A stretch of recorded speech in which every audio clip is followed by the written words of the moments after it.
What you Everyone got in takes the there? piss out of us. So that is beef protein powder. Okay, yeah. It's pretty good. It's pretty good. I struggle to get loads of water in if it tastes normal. Yeah. And then because I'm on low calories right now, that just tastes good. Yeah.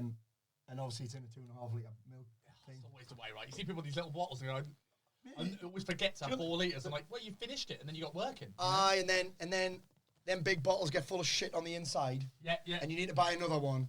Yeah. Or you leave the powder in and it fucking stinks. Oh. Whereas if you just use an old milk bottle, throw it away when you want. Yes. You know what I mean? That's why, like, even though it's not the best one, it's why I'm a big fan of Huel. Because, like, if I can get the pre-packaged stuff, I just chuck it away. I realized, I thought, like, becoming self-employed would make me more, far less lazy. No. I don't want to wash up. I don't want to do fuck all. Call it decision fatigue. Yeah, exactly. Mm-hmm.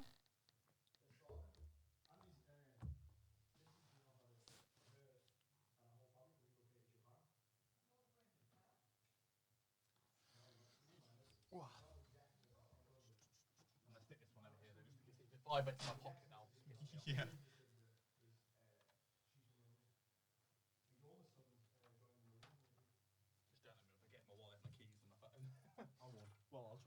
I'll try not. I think I'll remember my phone. If I don't have my phone, I have nothing to stare at for the rest of the day, right? Because, you know, we can't stare at, like, trees and shit anymore, you know? No one's going to do that. What's a tree? All right, let's move this boom arm close to me. Yeah, I'll probably move. It shouldn't lift up as well, the mic. Paul will probably tell you. We used to normally say put it like an inch away from your mouth. Yeah. Paul normally has it like right on your mouth.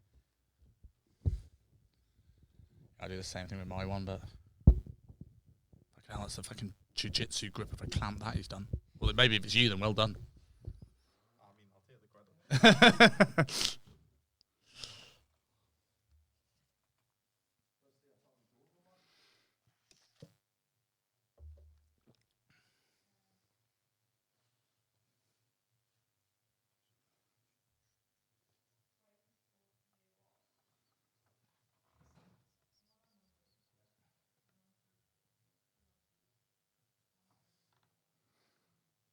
How many episodes you recording here on a monthly basis? You using it a lot? Yeah. We've stopped doing podcasts now. This is me last one of the year. Ah. Last one of the year, Oh, I felt very honoured. No fucking pressure then. I did one with a client a couple of weeks ago. Yeah. She's an ADHD coach. That's that'll cool. be me. That'll be me for a while. Yeah. Yeah, I'm just in a position now. I've been obsessed with this, teaching the guys about this. Like, it becomes for where I'm at right now, especially because I've been sick the last month. It's like what I say no to rather than what I say yes to. Yes. Yeah. So I'm just like, well, I've got this goal. I enjoy doing podcasts. They do okay.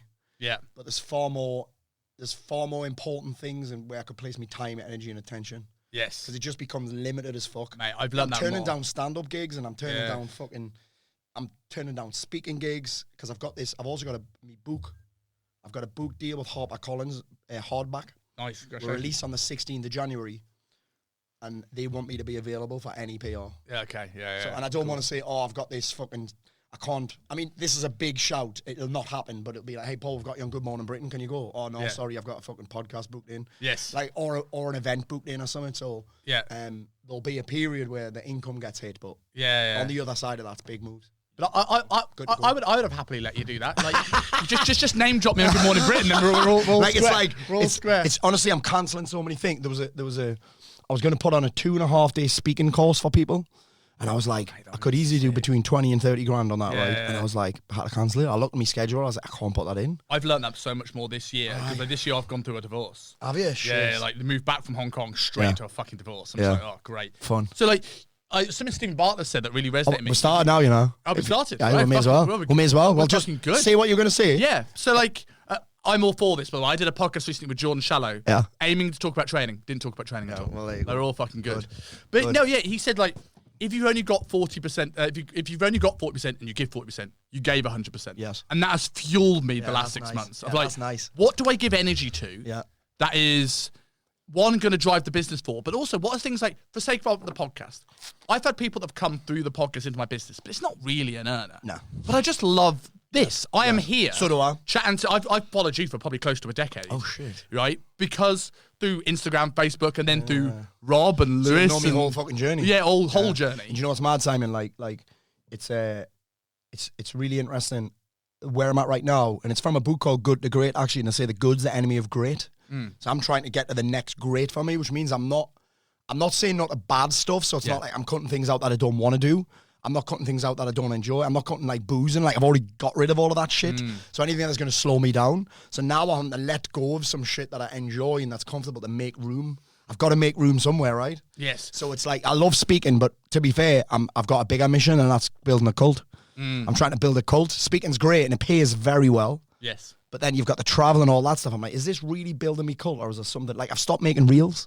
I've even stopped making reels because, again, I have Connor who does all the editing and all the creative bit. I just talk, but I'm like, with that time, so I can pay Connor, I can invest the time making reels. I'm paying him for his time. Would I not just be better off running a Facebook ad? Yes. Yeah, I yes. get that. Yes, I would be. Because the thing is, with a reel, mate, you do it and you hope it goes viral. You hope people see it. When I run an ad, there's no hope. It's a fucking numbers game. Yeah. You know what I mean? It's strategy. Whereas, and again, I enjoy making reels. I still make them. But that's why I say this is why, this is a little hack. It's not really a hack. You might get it. This is why I wanted to do it here. Because not only will me and you do a podcast, my audience will see you, your audience will see mine, but actually I'll get fucking 6 or 7 reels from this. Which means that I'm getting reels from something I'm already doing. Rather than sitting down and say, here are 3 ways to manage your mental health. Here are 2 ways to... You know what I mean? They're okay, but that's a completely separate... We're doing this anyway. So the one thing that we just brought a brand new camera. Connor set it up today. We'll trial it for the first time. When I'm running me Zoom calls, right, for my clients, he's put a camera above me computer. Me computer, I sound old saying that. Sorry, me Mac. He set a camera above me Mac, which is going to record stuff for reels. So I'm teaching, I'm coaching, I'm mentoring, and then he'll pull clips from that now. Yes. So I'm actually now getting paid, rather than paying to create reels, I'm getting paid to create the reels. Does that make sense? Yeah, it makes total sense. It's just how can I multitask? How can I milk every activity for every second of its worth? Do you find it hard to, because you said some of the things that you're giving up now are things that you actually enjoy doing. Yeah. Like, do you find it hard to work out what to give up? I give you, for instance, absolutely. Here, because like I said to you, I don't know if we were recording when I said this, but me going through a divorce. Yes. And I recently got an opportunity maybe to go to Miami in the start of next year. I couldn't have done that if I was married. I couldn't have taken that 6 months ago. And it made you think, I need to clear space to be able to get these opportunities. Exactly what it is. But when you gave up something, you don't know if that's going to lead to an opportunity. That's like the real. Yeah. But you'll look back and go, I'm so glad I gave up that podcast episode because now I can do this book deal. How do you... Well, because I'm so far in advance in terms of me schedule and I mean, how long did you wait to come here? Long time. About 5-6 weeks probably, I think. Yeah, that's quite a long time. Yeah. So my schedule is so planned out. Probably 80% of my schedule is already full. So if I want to put anything above the 20%, I've got to look, okay, well, which one? And it's a guess. Because I've been doing it for so long, mate, I've got an educated guess now. Yeah. Do you know what I mean? Yes. I know that. Let's just say I know that I love doing stand-up comedy, but I know that I'm not going to make any money from. I mean, fucking hell, I've done 2 gigs where I've turned down the money because I'm like, you guys are comedians on your way up. I don't need the money, which is nice to be able to do. Just get me more gigs, but then I'm turning down gigs. So I'm like, well, I know that's going to pay off. I enjoy doing it, but I've got limited time, limited energy. I've got 2 kids. I've got a wife. So now it becomes, I've probably got an internal decision criteria. I've probably got a criteria for the decision. Part of it is, do I love doing it or not? Because there's loads of things that I could do to make more money. But I'm like, if I don't enjoy it, who starts a business to do shit that they hate? What's the point? Stay in a job if you're going to do that. We just get in this culture of, well, if I do loads of stuff that I hate, eventually I'll have a life that I love. Doesn't work like that. So I'm like, partly, and it's about this concept of having a goal that feels impossible. It's so impossible that there's kind of not loads of ways to get there. There's only 1 or 2 options. What people tend to have is loads of competing goals, loads of competing interests, loads of competing decisions and tasks. So I'm like, and the goal of building this 500-person cult, right? I call it that because it's a bit of an internal joke, right? But building this thing can't involve all of these things. Yeah. That's just, we were talking about decision fatigue before and not pissing around with decisions. Excuse me. That's because of that drink. But we'll have so many competing interests, goals, distractions, opportunities that I think at some level we've probably got this internal decision criteria. Will it help me? Will it get me closer to hitting this kind of impossible goal, this seemingly impossible goal? And if it doesn't, I'm like, yeah. When you're filtering even those out though, you mentioned obviously like, you turn down comedy gigs because it's not going to make you money. Not really. But there are comedians that make millions. And you went, the goal has to be impossible. Yeah. That seems like a fantastic impossible goal. Is. Why is that been the one filtered out? Well, because the goal now is to build a tribe of 500 business owners inside of me thing. Eventually, one of the goals will be to fill a fucking arena. And there's got, I'm assuming there's a bigger why than that. Because like the numbers are cool, right? It's a good ego boost to fill an arena. Well, that's what I'm about.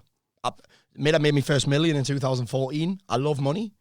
I love the choices it gives me and my family. I love the opportunities it brings about. I love traveling. But once you've did that kind of money, and I've realised this is a first world problem, so don't give me shit. I've probably worked harder than you. I'm not kidding. I've worked harder than you, for longer than you, more consistently than you. That's the fucking truth, right? So, and I love money, but ultimately, once you've hit a certain amount of numbers, you're like, well, what? There's no difference a year between earning $1 million a year and $2 million a year. And I figured that out the first time I had my first 20 grand month, right? Is it probably 2012 or something? I went from 10 grand to 20 grand. My life was the same. I was just a bit busier. So now my mission is probably more about impact than it is about money. But don't get me wrong, I love money. Why this field? The comedy field. No, I was in terms of making people unstoppable, coaches. So this field, I've got a lot of passion for it because I started it because I was rock bottom. I put my family through a lot of shit. What changed that for me, Simon, was I dropped the video. You'll have seen the video, the clip video in 2016.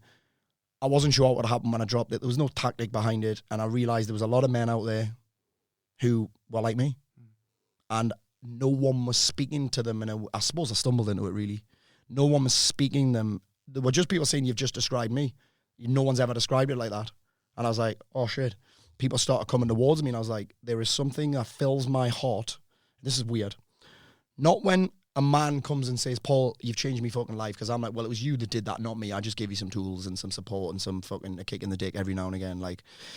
But when someone's family comes to you and says, thank you, that's the shit that fills me heart.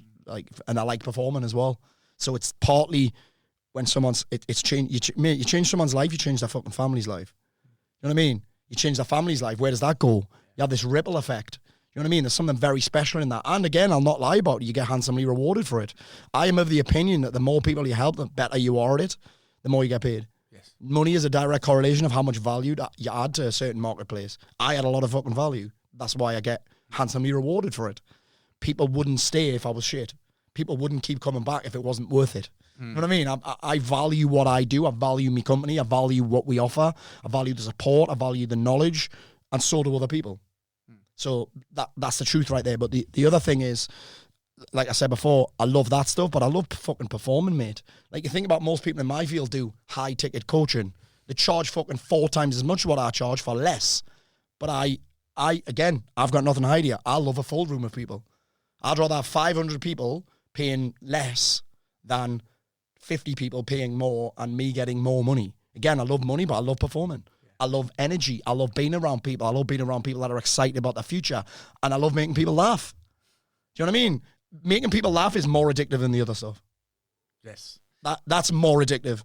I resonate with that so much. And I think for me, it's like part of the reason why I got into personal training, part of the reason why I got into public speaking, part of the reason why I got into education, part of the reason why I got into pro wrestling, was what I'm learning to be right now, which is a scary hobby, is that exact thing. I think I saw Triple H in 2000 and I was like, that's how a man should look. And that's what got me into the gym. And it wasn't actually about the physique. It was, I saw him captivate an audience as a very nerdy, bullied kid. And I went, well, he has big pecs, and that must mean he's liked. Yeah. And looking back, it's like, it's the performance. And was he shagging Stephanie McMahon at the same time?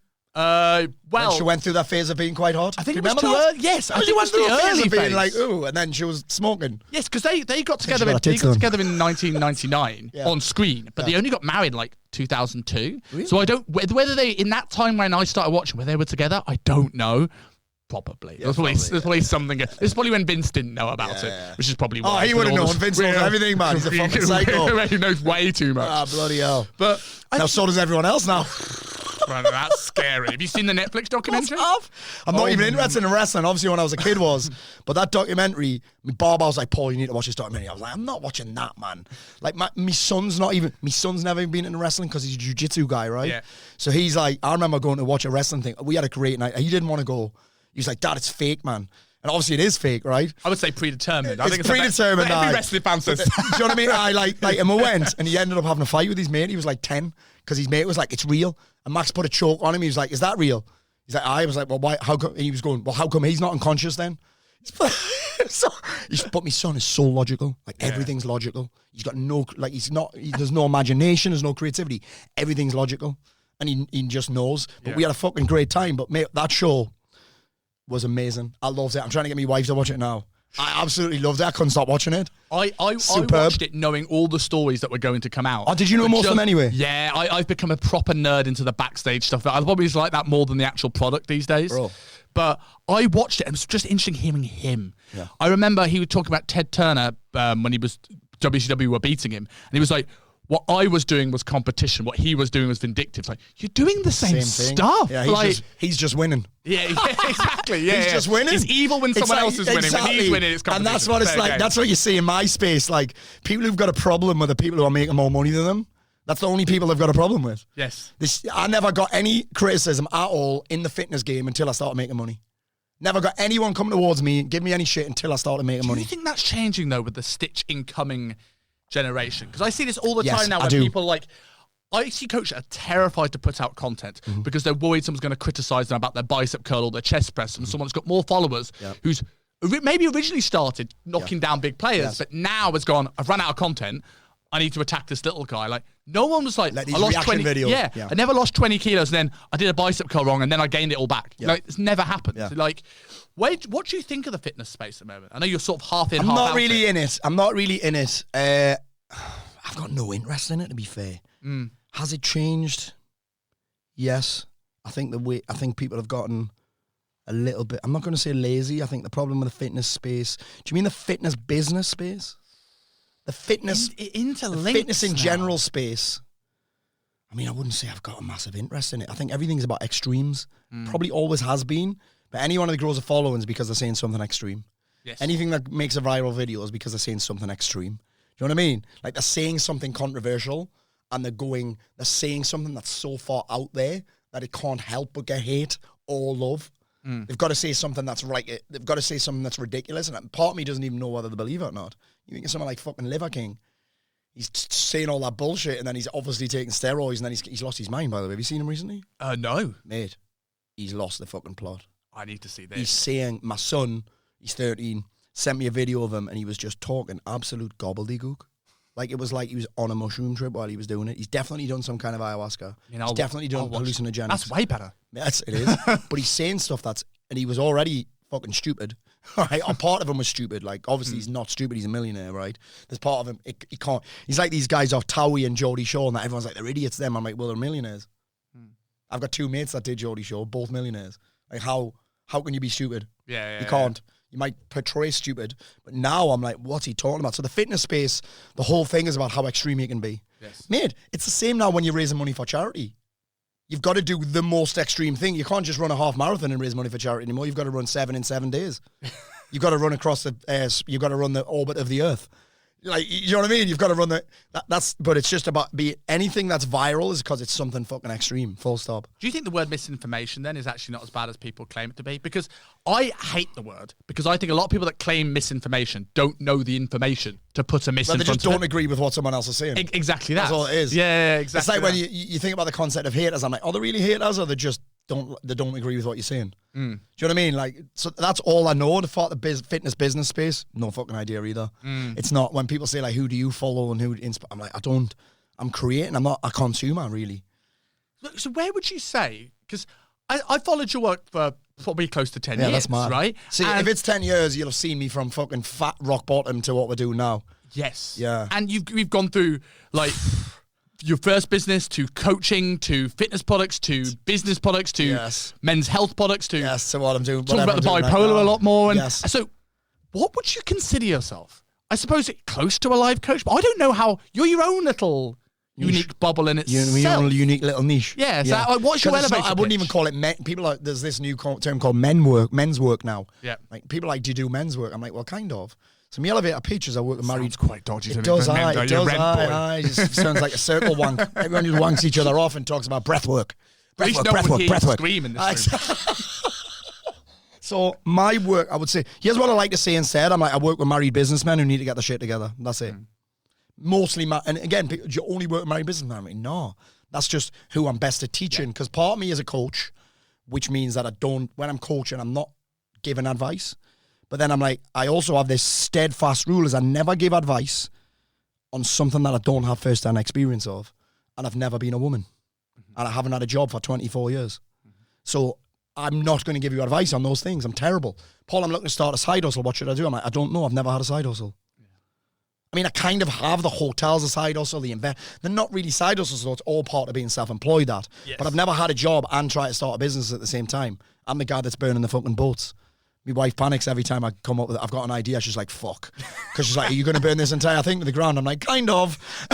Mate, last year I shut a program down that did 400 grand a year. I just shut it. I think most of the emails I've received from you are, I'm shutting down this product. I am. It's just things evolve. Things naturally evolve. And I get bored very easily. That's the whole fucking mental ADHD shit part of me. But actually, it makes me evolve. I hate being stagnant. I get bored and I'm a problem. Like, I am a problem being bored. I've got to be stimulated. I love being stimulated. I love a new challenge. That's partly probably why I'm doing this. People are like, why are you doing the stand-up? My wife doesn't get it. She won't come. She's convinced that I'm going to get cancelled. But yeah. And the thing is though, mate. Isn't that a challenge though? It is a challenge. How bad can I go? Put it this way, mate. I had a 70-year-old magistrate on Wednesday night who admitted in front of his 71-year-old wife and his 35-year-old daughter that he wanks in the shower. That's how the stand-up goes. But even then, I think about it, I'm like, do you know what? When I do a lot of public speaking, when I'm on the stage, it doesn't matter where I am, there's no filter anyway. The comedy just allows you to cross. There's a different line. Yeah. It's almost like I have this alter ego. There's motivational Morty and there's dirty Uncle Morty. Dirty Uncle Morty's gonna talk. He's filth. He's muck. He's talking. He's telling nonce jokes and everything. You can drop some of your worst opinions in. Worst. Well, it wasn't me. That's exactly what it is. It wasn't me. I didn't say that. You're looking at me like I said it. I've already told you that it was Dirty Uncle Morty. That's my alter ego. But yeah, it's. I can't even remember what the question was. My work. But it's. I suppose we do everything. But it's more about the people who I work with than how I do it. Do you think you mentioned? Because that'll change. Yeah. The vehicle's different. Do you think you said stumbled into it earlier on? Yes. Because of your story. And again, if there's ever a... That's happened with every business I've ever had. If there's ever a sort of argument for hard work meets opportunity, it's you. But you mentioned Garrett J. White is the person that helps you in your into hard time. And Garrett woke me the fuck up. Do you think, and I don't know your faith, but do you think the fact that you don't, and the fact that I don't know your faith is the reason why you've been so successful in this space? Because, and this is the first big opening for me, right? I've never been asked this before. I can't wait. Yeah, I've been battling, kind of a porn addiction this year, which led to the end of my marriage.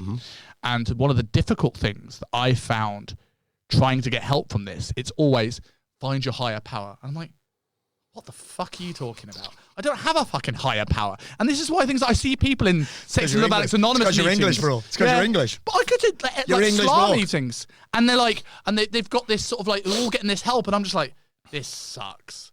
And do you feel like you cater to that niche of people that are struggling with not necessarily porn, but any sort of addiction, and they're not getting the help because all the help is, I need Jesus. And Garrett, and as good as he is, Garrett's turned down that. Same. It wasn't like that when I was in there. Yeah, okay. It was very different then. He's just changed his niche. Okay, interesting. Married businessmen that are Christians also. Yes. It's not my vibe at all.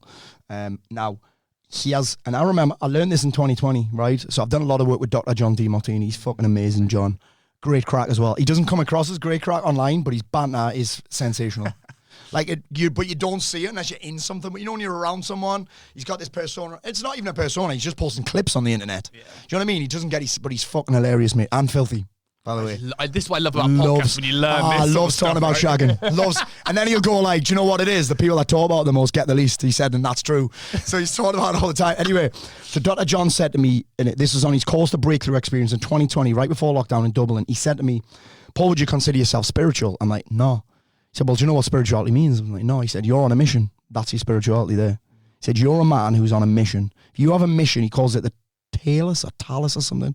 It's not my whole thing, that, right? But he's like, if you're talus or something, he calls it. It's like this North Star. Yeah. So you've got a North Star in mind. He said, you're spiritual as fuck.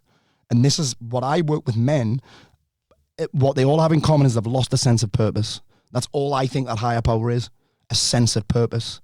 And that can be a goal that's short term. It can be a longer term vision. essentially me, in terms of a higher power, what I believe it is the thing that you're moving towards. Most men are moving away from something. They're constantly trying to move away from pain, move away from stress, move away from struggle, move away from frustration, move away from unpleasant feelings. So they're sedating and self-soothing, right? But once you start to get that sense of, that's all it is. It's not the thing that you are born to do, in my opinion. It gives you a sense of purpose. And for me, that's a compelling vision of your future that inspires you to do something to move towards it. I have that. That's what I work on every single day. That's the shit that, can you see how I've started talking faster? I start talking faster because I value that. If we all need something to move towards, a North Star that guides us, that gives us directions. People are lost because they're not lost. They don't know where they're going, because they've got no destination in mind. Do you know what I mean? Yeah. And that's just what they want. So they get up every day and they're tuning into the opening up the app, which is the sat nav of life, and they're just putting in as the destination, not here. So what happens is, because there's no destination around, they just go around in fucking circles and end up where they started, home, because there's no... Does that make sense? Yes, absolutely. For me, that's the higher power. Yeah. Everyone that I work with, I'm like, if we can tap into your sense of purpose, that energizes you, that inspires you and scares you a little bit and impacts other people, right? That's your thing. For me, Dr. John was like, that's your spirituality right there. That's everyone's spirituality, is a belief in something. That's all it is. A belief in something, a belief in, you say a higher power is the same as a higher purpose. That is something that is about more than just you. It's bigger than you. Yeah. You benefit from it, obviously, right? Because everything that we do self-serving, right? You benefit from it, but it's just a belief. Yeah. Yeah. I never thought I'd be answering that question today, by the way. But I'm passionate about that because I think people get the wrong idea of what it is. Yes. I'm still trying to find the thing I was born to do. I'm like, well, guess what? It'll change. It'll change. I have got no doubt that I'm not going to be spending 8 hours a week on fucking Zoom in 5 years. I may be filling arenas. Who fucking knows? I may change my mind on that. I'm okay with changing my mind. I think 5 hotels. I might actually go to one of them. Yeah. But it's like, do you know, it's like people think this is like a finish line. I'm like, I believe that my mission, my purpose is like the horizon. It's going to keep moving away from me. And I've accepted that. So I love the chase. I fall in love with the journey now. If it goes wrong, great. That's love. It's not all positive. It's not a one-sided thing. So if I get excited about that and I've accepted that, it's like the horizon is going to keep moving. I'm like, well, let's fucking go anyway. Yeah. But what's on the horizon, the vision of the horizon might change, and I'm okay with that as well. Yeah. You've got to fall in love with the chase, right? All the best shaggers that I knew when I was younger, right? All the best shaggers weren't the ones that gave up after talking to one woman. They enjoyed the chase more than the shagging. Yeah. They were almost disappointed when a woman said, yeah, let's go. They enjoyed the chase. They were the ones that circle back to the original girl at the end of the night. They just love it. They love the chase. And I say it to my guys when they're trying to build a business. A lot of guys, they hate the marketing bit of it. But you have to fall in love with that. You have to fall in love with the marketing and just see the whole thing as a game. The whole thing is a game. So you fall in love with it. It's probably why I was saying to you before, I don't particularly like weight training. I find it boring. But if I did want to fall in love with it would be about, okay, well, I don't even track the weights I'm lifting. I'm not fucking interested. But if I did, I'd be like, okay, well, track the numbers. Where am I going? People that go to the gym for the sake of going to the gym never get anywhere. So they end up not liking going to the gym. Anyone that's in love with the gym tracks the numbers. They track the score. They keep score so they know whether they're winning or not. Yeah. Do you know what I mean? Whereas jiu-jitsu is my thing. There's so much variety in it. You can feel improvement. Sometimes you get humbled. That's me. I don't need motivator to go to jiu-jitsu. I need to be told not to go. Paul, me PT's like, Paul, please don't train tonight. You're fucked. Your resting heart rate's fucking through the roof. Your fucking HRV's right down. You've struggled here. Do not go to jiu-jitsu tonight. I'm like, oh. You know what I mean? So I'm in love with the journey of jiu-jitsu. Whether I win or not, don't matter. So you've got to, that's the thing for me. Yeah. I think that filters down into everything, though. I tell my students the same thing. You see it, and you probably would have seen it too when you're in the personal training space. Yeah. Coaches are really good at helping clients lose the first 5 kilos, suck at helping them lose the last 5. Yeah. And it's because we naturally move away from pain. Yeah. Every time they look in the mirror and they go, I hate how I look, or I look down the shower and I can't see my penis. Easy. The coach doesn't need to do the accountability. No. They're doing it themselves. Yeah. That last 5 is the bit that's hard because you need to pull them towards the future. You know what? This actually happens in selling as well. So we get to this point. I'm going to call this, there's a place that I call like the motivational pocket, or in sales it's called the selling pocket. So on one side of the selling pocket, you've got like, oh, I don't need it. I don't deserve it. I don't think I can do it. I can't do it. I've tried so many times. Then on the other side, you've got, well, I don't need you. I don't need you. But we also get to the point as humans where we're like, I don't need to do it now. I've made this money. I don't need to market anymore. I'm full with clients. I don't need to market anymore. So they need to see, at that point, they've got to see the cost of inaction. What happens if I don't do it? So when we first start, it's like, okay, what happens if I do it? We get excited about the end goal, moving away from pain. So what happens if I do it? And then there's always a point where you're like, oh, I don't need to do this workout now. I've lost the 5. I don't need to do it. I don't need to track my macros anymore. I don't need to put that post out anymore. I'm doing okay. You know what I mean? So I've got to just keep showing people, what's the cost of inaction? What's the cost of inaction? You need the cost to live of inaction. that, though. Like, I've learned that. And I'm still not perfect, like always doing my marketing and not getting complacent. Yeah. But I'm better because I went through the drop-offs and realised it's not what I'm doing now. It's what I wasn't doing 3 months ago. Correct. It's like the reverse diet. Lag effect. Yeah, it's a reverse diet. Like, I see coaches all the time that say to me, like, am I a bad coach because my client get fat? No, this is probably a valuable part of the journey. It's them getting fat, which means next time they'll go, I should have listened to you the first time. Like, do you think there is that element of like, and as a coach, I do. Where do you fall? Certainly when you're helping people, it's like letting people make their own mistakes. Whilst also your job is to help them avoid making mistakes. Yeah. Where's that balance? So the way that we work is it depends on whether, if someone's working me one-to-one, there's obviously way more coaching, way more support, way more accountability. But actually, the way that I work, mate, you know, I'm big on journaling. So I mainly keep people accountable to journaling, which is essentially planning, setting targets, setting priorities, and then measuring backwards. So aiming forwards, measuring backwards. But when you do that, you off on that point, because I know how you journal. I'm huge on it because of Rob. Yeah. But you do journaling differently to how journaling's normally done. Very right? different. So like, what do people get wrong with journaling? As you're going into that, I think it's a good question to ask. They write about their feelings. It's dear diary. Yeah. That's not in so what we do is called prompted journaling. So I learned from a coach of mine, Peter Sage, back in the day. He was like, Paul, questions are the steering wheel of the mind. If we realize that what we add attention to, we add momentum to. Where we place our attention is where we place our energy. What we focus on, we get more of. What we focus on, we feel, right? So Tony Robbins back in the day, fucking hell, this must have been 2003. I learned something from him, which is, you focus on how you feel, but that focus is controlled by the questions you ask yourself, right? And often our brain is so lazy that you've answered a question before you don't even know what it is. Why am I focused on this? Because you've answered a question before you even knew what it was, right? So we do prompted journaling, which is basically asking questions that steer us, right? Steering wheel of the mind towards empowerment, towards excitement, towards purpose, towards what's working, right? So we call this blissipline. So blissipline is having the discipline to focus only on shit that makes you feel good, right? Which is what you want, not what you don't want, what you want, how you want to feel, how you want to behave, what you want to achieve, who you want to impact, and what's working, what you're achieving, what you got done, where you're winning, who you impacted that day, what you appreciated about the day, what you're grateful for that happened today. What else have I got? What thing are you most proud of? What moved towards your close? So that's all journaling is. It's a tool to steer your mind towards this concept of blissipline. That's it. Yeah. That's it. That's all we're doing. That's all we're doing. Because listen, you've got to consider your focus and your attention has to be somewhere. You have to be thinking about something, right? And the problem is because your brain's primary job is to keep you safe. It's naturally geared towards negative thinking. So it's naturally geared to focus on what you don't want. What you hope doesn't happen, how you don't want to feel, right? So your attention it's either going to be on what you want or what you don't want. Mm-hmm. Who might upset you that day? Who might criticize you versus who you can impact, right?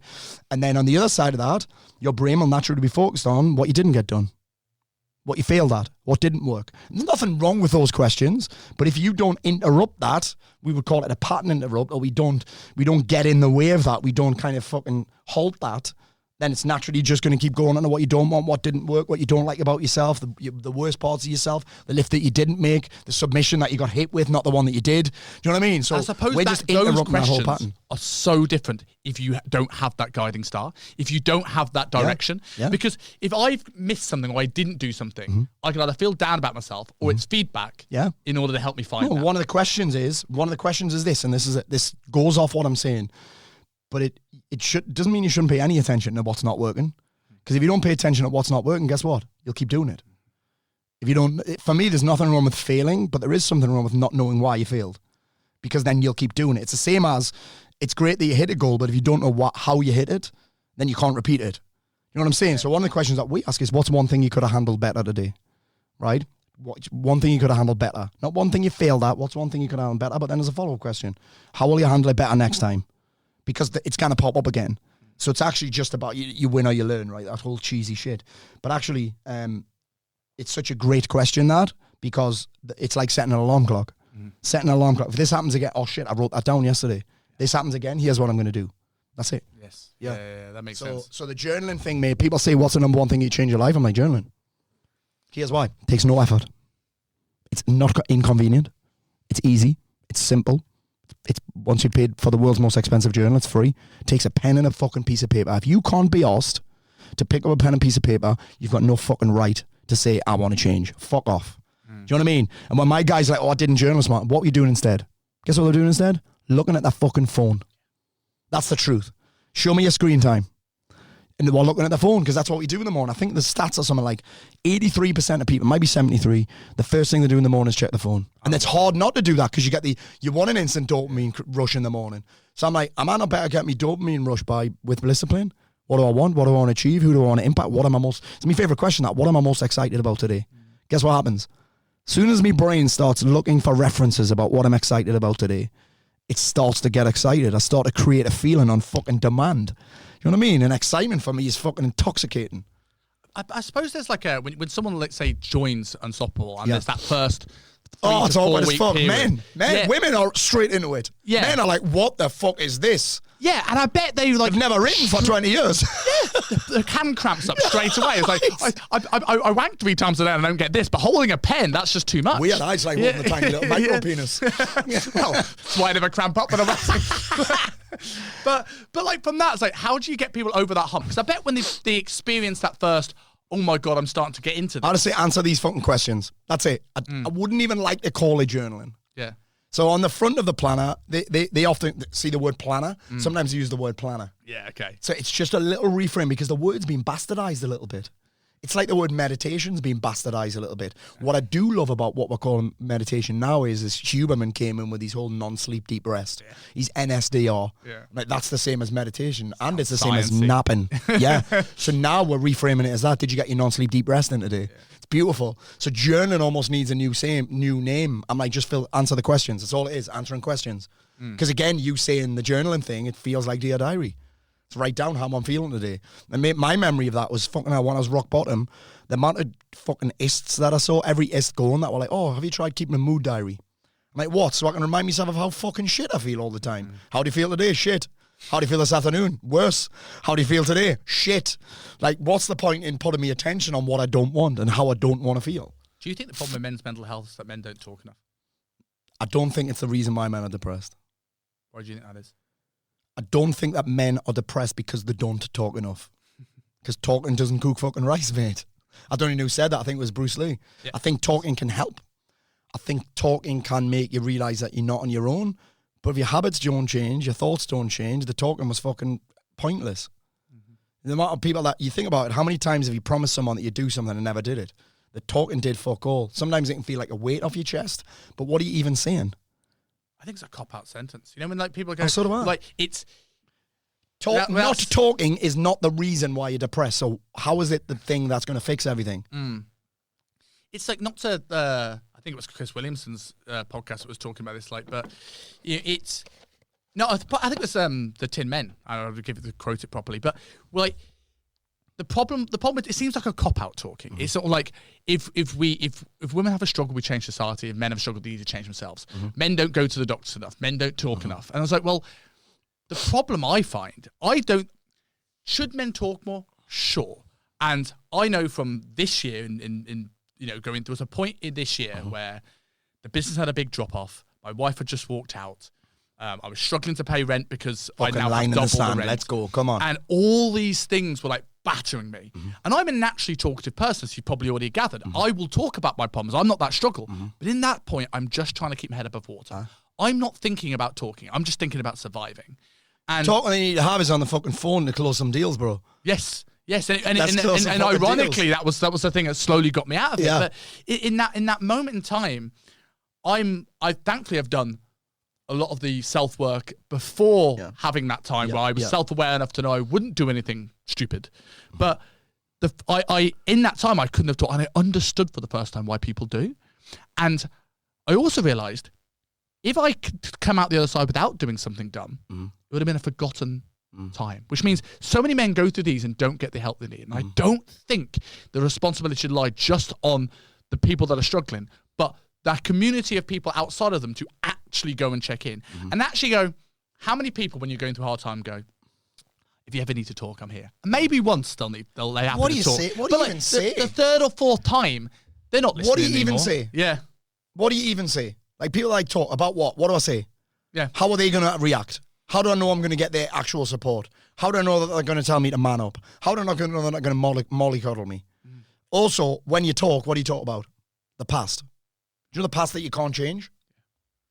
Now, I haven't got a problem with talking about the past. I'm actually doing some work on it right now with a guy called Vinny Shawman. He's a performance, he's a fighting performance guy. So the mindset around fighting, because I love fighting, but every time I've been in a competition with loads of people watching, I freeze.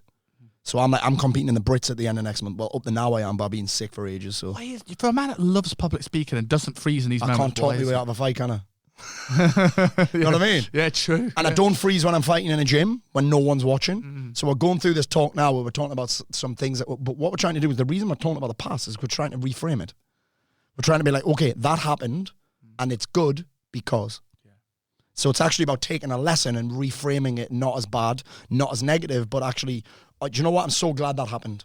I've done that with work on public speaking. Like, I realized people like, Paul, you love being the center of attention. Like, it's a bad thing. I'm like, well, there's some things that happened in my past with parents and people telling me they're ashamed of me and that I'll never do this and I'm the class clown and that. I'm like, well, I'm glad that all happened because I wouldn't be doing what I'm doing now.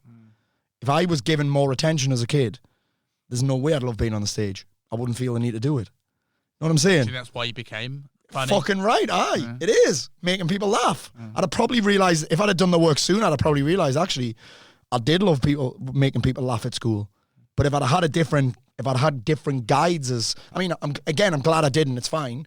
But part of me's thinking, do you know what, if I had different guides when I was 17, 18, and I didn't get pushed into this fucking job that I didn't want to do, I didn't have any other prospects, right? But if society was like it is, if I had me as a parent and my school teachers, that my kid's school teachers are saying he just wants to make the class laugh, I'll be like, all right, let's put him in comedy classes then. Let's get him on the fucking stage. He's a funny cunt. You know what I mean? Do you know, it's different now, isn't it? Yeah. Back then it was like, get a trade. Yeah. Now I'd be like, son, let's get you in comedy club. Let's get, he'll never do that, by the way, because he's quiet, right? But I'm like, you would do that, wouldn't you? Yeah. You would do that. Now it's different. So part of me is like, well, if I had different support when I was a kid, that would have happened, but it didn't. So we're here now. But yeah, the talking thing, I think, can be a cop-out. I think it can be very useful. Depends who you're talking to and what feedback you're going to get. And the reality is, whether you fucking do anything different or not, you can talk all you want. I remember watching a show, maybe 2021, and maybe even before that. It was called Harry's Heroes. It's all these footballers, Harry Redknapp, Paul Merson, all these guys that had problems with drink, right? They had all these talks about how drink had ruined their life, and how they were this, and how they were that, and how their mental health's been bad, and then they went out on the sesh. I'm like, what the fuck was the point in all that talking? You've just done the exact same fucking thing. So I'm all for talking if it changes your actions. But again, you can't fucking, talking doesn't cook rice. Cooking rice cooks rice. So if you don't, you can talk all you fucking want, but talk's cheap, innit? Talk is cheap, motherfucker. What's that off? I don't know. I don't know. You've heard it before, haven't you? Yeah, of course I have. Oh, it's DMX. Okay. DMX, it's a DMX track. Talk is cheap, motherfucker. Yeah, I'm too much for heavy and then metal. there's a machine gun noise comes out. Aye. Yeah, far too much heavy metal for that. That's my. If you give me a Linkin Park quote, I'm all over it, right? If you give me I heard Linkin Park are on at Leeds Festival next year. Oh, I need to go. I missed out on the tickets. I was in the queue for 3 hours, got to point one in the queue, and then it crashed. Really? And I'm just like, you son of a bitch. You know, like, shit. she's amazing, by the way. Really? Have you listened to the new stuff? No. Mate, it's really ace. Like, it's enough different to not be like Chester, but she's got enough of the screamo to kind of go, really? oh, this is Linkin Park. That's interesting. Unbelievable. I didn't even know they had a woman. No, that's yeah. It's not my genre. And a former Scientologist was made really? yeah, which has made this all go crazy. Wow. Yeah. Wow, that must have blew it up. Shit, that's got people talking for sure. Well, especially Isn't it mad that I didn't even know that. Especially for people that are so like into Chester that they're like, one, they don't like it because it's a woman. Don't like they did replace them in the first place, and now it's like, well, Scientology, you shouldn't have hired. I'm like, I don't care what her religion is. Can she sing? Everyone's talking about it. Yeah, well, I think it's died down now with the. That shows you how much attention, much I know about popular culture. I've got no fucking idea. I'm still listening to fucking Little Mix and that, man. Little Mix and fucking the Saturdays and that. Craig David. Which means you kept up for a period of time and then decided to stop. In my opinion, one of the worst eras of music. This is where I'm going to park myself. I'm good here. My taste in music's mental, man. Tell you what I do like that I discovered recently. Actually, at the Leeds Festival, I saw a band called Imagine Dragons. Oh, mate. Holy shit. We went because Billie Eilish was on. Lewis Capaldi was meant to be on. Sam Fender was on. And the Killers were on. What a lineup, by the way. Lineup, yeah. That was... Capaldi pulled out, so... Because obviously he's going through some shit that I could help him with. Shout out, by the way, if Lewis Capaldi happens to listen to this. Not talking, doing the fucking work. But yeah, it's that was amazing. There was a band on while Billie Eilish was on. It was a bit busy for me. My daughter loves Billie Eilish. So me and my son, I said, let's go and watch this band. We'd heard one of their songs, You Make Me a Believer. So let's go and watch them. And they blew me away. Oh. So we're going to see that. They're on at Tottenham in July next year. So we're going to go and see them at Tottenham Stadium. They were I was blown away, and the guy's story's interesting, and yeah, that lead singer's fucking some cat. Yeah. Yes, anyway, yeah. And so varied as music as well. Yes. Yeah. So like you obviously mentioned the guys there going from talking about their drink and drugs addictions to going out and doing that. Yeah. So and obviously from someone that's been in a dark place and mentioned a bunch of addictions. Yeah. That's an easier said than done thing, though, right? Doing that because it's a compulsion, right? Yeah. So, like, if someone is in that position, whether it's a hole like you were in 2014 in that sense, or whether it is a addiction and they just can't get over it, how do you stop? Because your body is working against you here, right? It is. So you got to think about it. This is not my belief. This is something I heard Joe Dispenza say, not me. It's like Dirty Young Morty all over again. Joe Dispenza said that his addiction is something that you think you can't stop. Right, well, that makes sense. There's something that you think you can't stop. You can stop it. How do I know that? Because fucking millions of people have. A lot of people haven't, but it's the ones that believe they can't that are going to struggle the most, right? So I believe, so my approach is this, right? Number one, you got to create leverage. You got to create as much leverage as you can. Who else suffers if you don't fucking get this handled? And you got to keep this leverage at the front of your mind. Who else suffers? What's the payoffs? What's the drawbacks? All of that. And then I believe that actually you have to change your environment. Like, this is why I believe, this is going to sound harsh, a lot of these men's mental health groups, and even, I've never been in AA, but I know a lot of people that have, you're just reminding yourself of something that you're trying to forget. Yeah. You're reminding yourself of something that you're trying to forget over and over again. You're putting yourself in an environment that's reminding you of the thing you're trying to forget. You've just been remembering who you were, remembering all of this stuff, whereas actually what you need to remember is your future, not your past. You know what I mean? You need to remember your future. So I think you need to change your environment. The third piece is I think you actually need to replace the habit. See, think about this. A lot of guys are, what are you going to do at the weekend instead of drinking? Well, I'm just going to stay in. It's not going to work, mate. What you're looking for is a buzz. What you're looking for is something to replace the habit. You're looking for something, because all addictions, you're doing something that makes you feel better. That's it. No such thing as self-sabotage, right? You want to feel better in the moment. So I'm like, you have to find something that gives you a similar feeling, a similar buzz, whatever that is for you. Otherwise, all you'll do is sit and think of the thing that you can't do. I'm going to go to the gym instead. I'm like, you're not. It's too inconvenient. It's too hard. It takes too much time. It's too expensive. Because most addictions are cheap. The cheap addictions. They're convenient as fuck. Though I don't think I reckon gambling addiction went up as soon as you could start gambling online. I'm not saying there wasn't any gambling addictions, but gambling online is easy. It's not even real money. It's numbers on a screen. How many people were addicted to porn when they had to find a magazine in the woods? My wife doesn't think that's a thing. She's like, that's a thing. I was like, hey, it was a thing. I found one a couple of months ago. I was looking through my photo reel and I found one. I saw a porn mag in the bushes.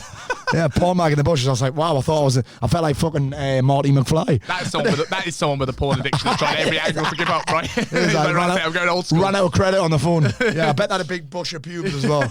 Yeah, but yeah, I think that changed everything. But anyone that I've worked with that struggles, and I'm not the addiction guy, but I've worked with a lot of people that have. I wouldn't say that's my area of expertise.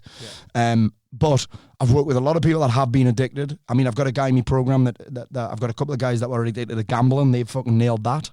But they've had to create leverage and they've had to replace the habit. I agree with you so much about the sort of like the AA sort of meetings. And I mentioned Sex and Love Anonymous early on, and it's a great organisation. It's an of course it is. People and it clearly works at some level. Yes, and it's a place that's free/cheap to go and have an outlet. Yeah. But most people, you're right, come after a breakdown. Yeah. No one turns up to Alcoholics Anonymous because they had a big Saturday night and thought, maybe this is a wise idea. Yeah. Normally, they've lost a job or the wife's left them or the illness has hit them. So going in and talking about all those reasons, you're already coming in feeling like a failure. Yeah. I went into Sex and Love Addicts Anonymous, after my wife left me, and after finding my pornography habits. Yeah. I don't want to be reminded every single time of, I already feel like a dickhead. Yeah. And now you're basically saying, well, let's talk about why you were a dickhead. It makes you want to think about it. Yes. It makes you think about I'm trying to forget it. I don't want it in my mind. And for me, it became so far away from the actual acts of arousal. It's more stress relief. You've taken away the person that removed my stress. Yeah. You've created more stress in my life. Yeah. And now I've got to go and talk about it. I'm like, this is a double whammy to make this worse, not better. And going into doing stuff in the business, but also going in, becoming like, to learn to be a pro wrestler. Yeah. Same time slot. You haven't got room. Yeah. You got to think about that. You got to create a brain and a mind and an intellect that where you don't have room to think about the thing. Yeah. This is one of the first things I learned about anxiety when I cured anxiety for myself, and it has popped up again twice this year. Little panics have popped up for me, and both times have been when I've been bored and I haven't had my intellectual capacity taken up. And one of the first things I learned is 2016 from a guy called Charles Linden, world's leading authority on anxiety. He's amazing. Is that you got to stop talking about it. He said, because every time you talk about what happens, do you feel more anxious or less anxious? Feel more anxious. You're bringing up a picture in your mind because you're talking about that means you're creating references, and it's the reference that's creating the anxiety. Think about every time you've talked about something that upsets you, you get upset. Every time you talk about something that excites you, you get excited. Every time you talk about something or think about anxiety, you get anxious. So why would you keep bringing it up? Doesn't make sense to me. Unless you've learned from it, you got to, and again, you talk about something, you think about something, the stronger the emotion. You know what I mean? Something that's had an emotion for you, bring it up and you're like, oh, fuck, that's up again. Like, for me, just fucking let it go. How can you let it go if you keep talking about it? It's like everyone's self-diagnosing with ADHD these days. Aye. Is it rising? Maybe. I can make an argument with the phone use and the dopamine curve that more people are experiencing ADHD-like symptoms. But I think a lot of people are just trying to, like, they've got an undesirable reflection in the mirror and they're trying to create an excuse. We like a label. We like a label. We like a crutch. We like, again, I did a podcast with an ADHD expert, came the other week, and we had a great discussion about it because I was diagnosed in 2012.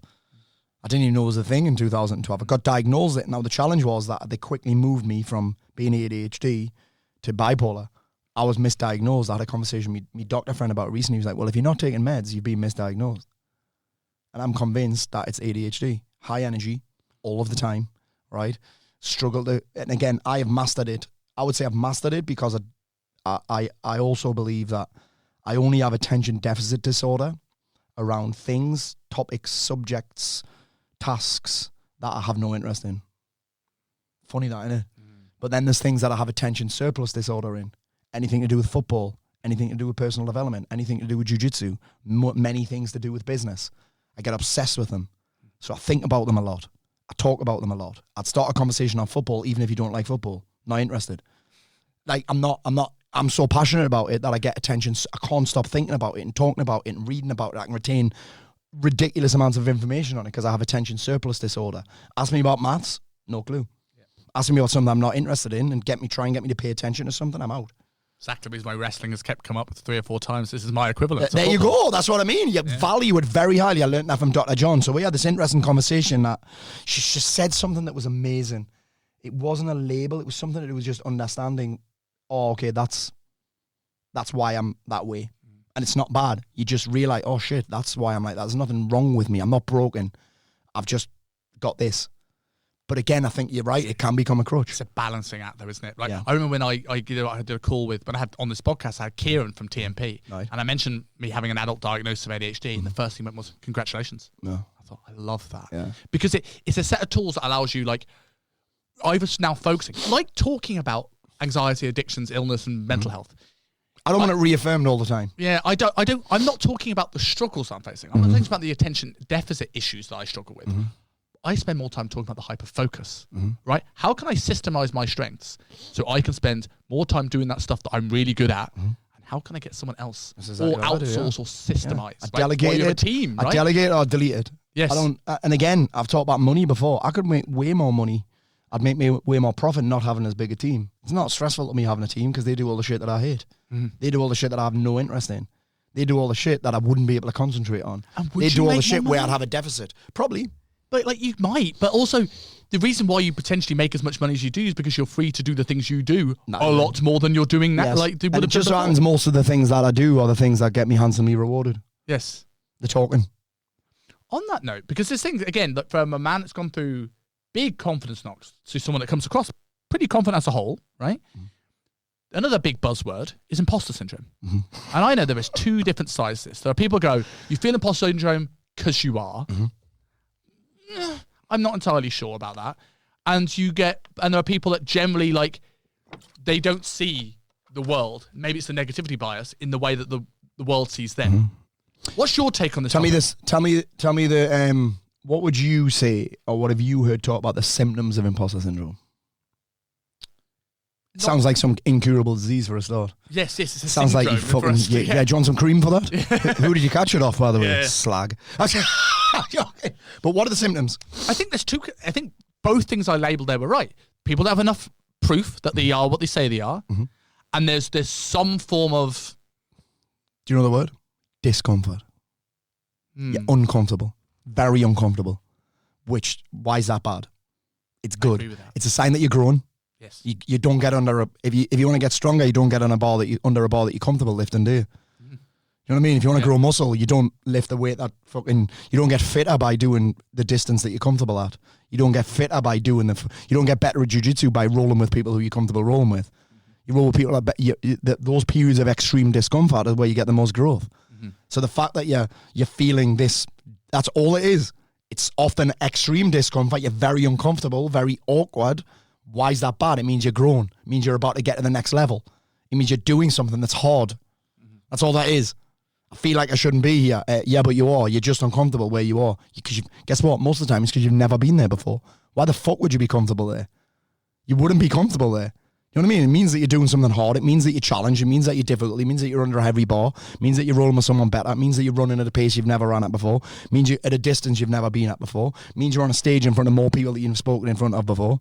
It means you're talking about something that you've never talked about before. Like, that's discomfort. That's growth. That's all it is. Do you think we need to be more forgiving on this these days? That we're in a world now where people will slam people for going even an inch out of their area of expertise. Oh, 100%. Like in a podcast. Like you've mentioned earlier on about the addiction, not your area of expertise, but like, you can have an opinion on it. Oh, of but course. someone will have inevitably comment on a clip of that saying, I love it. well, Paul is an addiction coach. And I'm just like, but that might scare off other people from exploring their ideas.